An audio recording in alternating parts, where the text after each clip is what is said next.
কিরে জাহাঙ্গীর দেখতাছস? এই দেখ বাবু আর বিথিকা ভাগে। সেটাই তো দেখতেছি, এত কম বয়সে এরা ভাগতেছে, আল্লাহ জানে। দেখছো শালা কুন্দু আমাকে কয় ঘুরতে যাইবো এখন। এই যে এখন দুজন নিনে ভাইগা কাজে অফিসে যেতেছে।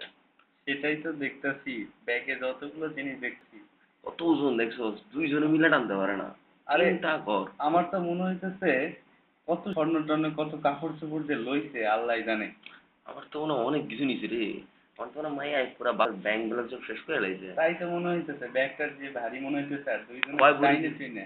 কয় ভরি স্বর্ণ নিছে এক আল্লাহ মালুম রে। শালা বাবুর লাখ কপাল পাইছে একটা। ও বাবুর কপাল, আবার সেই সঙ্গে বন্ধু সাহায্য করতেছে, ঈশ্বর যা করে ভালোর জন্যই জন্যই করে। করে, হ্যাঁ। আমাকে তো এই কপাল হইলো না। যা শালা ভাগুক। আমার এই কপালে নাই গো, কদ্দুর বুঝছো? যাও, আমরাও ভিডিও করতেছি ও, মামা, তোমরা যাইতে থাকো। ওরা যদি না দেখুক আমার পিছন ক? কি আশ্চর্য। তোর মাথা করতো শালা বলদ রে, বলদ বলদ।